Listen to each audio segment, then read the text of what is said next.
তাইলেন ও মিয়ানমারের পর পরবর্তী টার্গেট কি বাংলাদেশে কি ভূমিকম্পের ঝুঁকিতে আছে তাইলেন ও মিয়ানমারের পর বিশ্লেষকদের জরুরি সতর্কবার্তা কি বলে এই ভিডিওটিতে জানা তথ্যগুলো শেয়ার করব।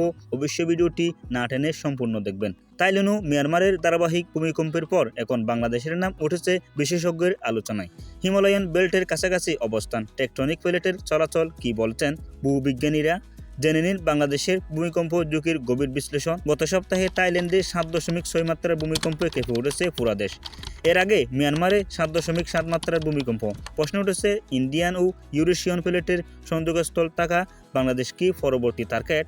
ভূতাত্ত্বিক ডাটা বলেছে চাপ জমেছে 100 বছরের পুরনো ডায়মন্ড প্লেট এ।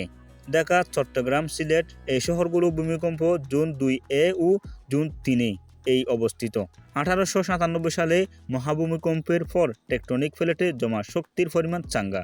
বিশেষজ্ঞদের মতে 7.0-এরও বেশি মাত্রা ভূমিকম্প ঢাকার 72% ভবন ধসের ঝুঁকিতে। বাংলাদেশের ভূমিকম্প প্রতিরোধী অবকাঠামো কতটা প্রস্তুত? সরকারি নীতিমালা বনাম বাস্তবতা। নাগরিক সচেতনতা কি পদক্ষেপ জরুরি?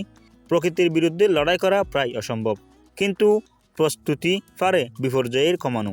ভূমিকম্প নয়, অপ্রস্তুতি হত্যা করে। এই বার্তা নিয়ে থাকলো আমাদের প্রতিবেদন। সতর্ক থাকুন, সচেতন হন। ভিডিওটি দেখে কেমন লাগলো অবশ্যই মতামতগুলো কমেন্ট বক্সে জানাবেন, এবং আপনি যদি আমাদের চ্যানেলের প্রথম হয়ে থাকেন অবশ্যই আমাদের চ্যানেলটি সাবস্ক্রাইব করবেন, ফেসবুক পেজটি অবশ্যই ফলো করবেন, লাইক কমেন্ট শেয়ার করবেন। খুদা হাফেজ। আসসালামু আলাইকুম রহমতুল্লাহি ওয়া বারাকাতুহু।